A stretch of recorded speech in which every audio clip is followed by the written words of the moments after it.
Thanks, guys. Across the country, abortion has become a hot-button issue, but now it's an issue right here in South Carolina.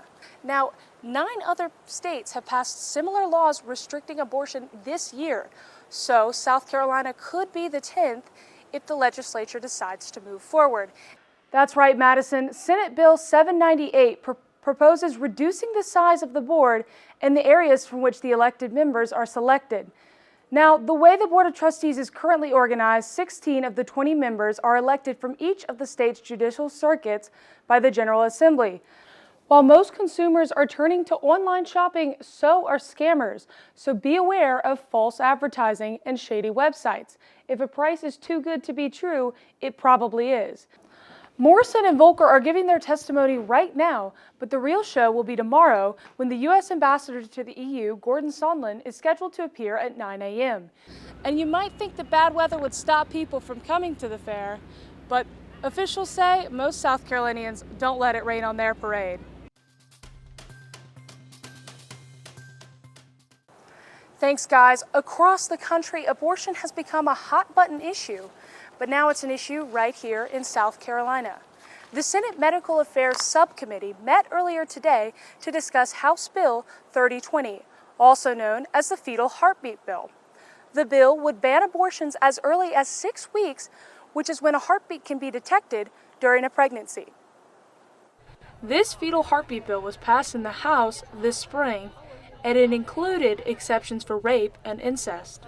But this morning, Senator Richard Cash from Anderson introduced an amendment to the bill that would eliminate such exceptions.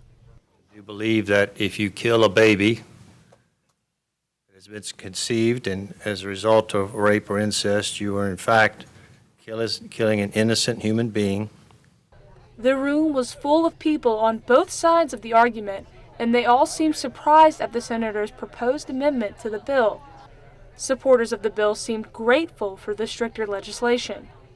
I have been always a firm believer that when someone has undergone a trauma like that, they should be taken care of, and those who perpetrate such crimes should be taken care of. The child is not the criminal. But some senators tried to fight the amendment. But I don't believe that everybody here who is for this would be for this if it was their wife or their daughter or their granddaughter or somebody close to them. The amendment did pass 4-3, but opponents of the bill say they are going to keep fighting for abortion rights. I must insist that women have the right to decide for themselves. The bill still has a long way to go before it can be signed by Governor McMaster. It now goes to the full Senate Medical Affairs Committee, and if they pass it, it will go to the Senate. But it still has to go back to the House after today's amendment was passed. Now, 9 other states have passed similar laws restricting abortion this year, so South Carolina could be the 10th if the legislature decides to move forward. And some say it could also be the strictest so far. But we won't find out until the spring when they're back in session. Reporting live from the State House grounds for Carolina News, I'm Sarah Pritchard. Back to you guys in the studio. After a record-breaking Black Friday over the weekend, online retailers are gearing up for their biggest online sales day ever. Lindsay Hammer, the retail manager at Barefoot Columbia, says she doesn't know why people would want to come into the physical store when the deals are better online. Especially right now, we are getting a lot of orders that are people in Columbia just because the sale's not in store, it's just online, and we're doing free shipping. So why wouldn't you order it online? Adobe Analytics estimates consumers will spend some $30 billion in the opening weekend of holiday sales. And close to a third of that, an estimated $9.4 billion, will come from Cyber Monday sales. That's up 19% from last year. Department of Retail Chair at the University of South Carolina, Mark Rosenbaum, says there's a reason more people are buying their gifts online. If a consumer's online and they're looking online for the promotional deals, doesn't it make sense to click instead of saying, oh, I see the deal online. Let me now get into my car, go into traffic. Oh, and then let me see if the store will even have the merchandise. It's a trend that could eventually change the way we shop.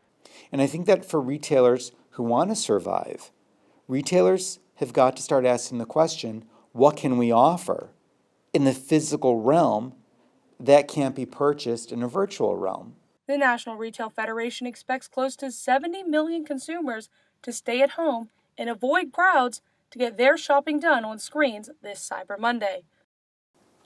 While most consumers are turning to online shopping, so are scammers. So be aware of false advertising and shady websites.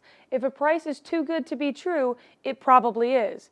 Experts also say it's a good idea to use a credit card because if it's a fraudulent charge, you can contest it with the credit card company later. Lastly, make sure you're aware of all return policies. Live from the newsroom, Sarah Pritchard. Back to you guys.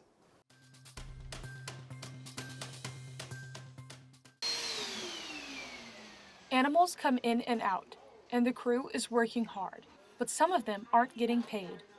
But it's really fun. I enjoy it. Gail Sneed, a former vet technician, has been a volunteer at Palmetto Lifeline for 2 years. And while she gives to the animals give something to her in return. It gets me out and doing things. I enjoy meeting new people, and I enjoy learning about how things are done differently from back when I was a vet tech. So it's fun. It fulfills me in a lot of ways. Around 400 people give their time to Palmetto Lifeline each quarter. But according to a recent study from helpguide.org, the animals aren't the only ones benefiting. Spay and neuter clinic manager Christina Alzier agrees. I definitely think volunteer is important. It really shapes a person. It really helps you understand what different services are needed. The study says the 4 benefits of volunteering are it connects you with others, it's good for your mind and body, it can advance your career, and it brings fun and fulfillment into your life. It's mentally calming as well. Even when we're really super busy in here, I like going home tired, physically and mentally. All so you can live a happier and healthier life. It's something that fills you inside, your soul and your heart, and your hands. For Carolina News, I'm Sarah Pritchard.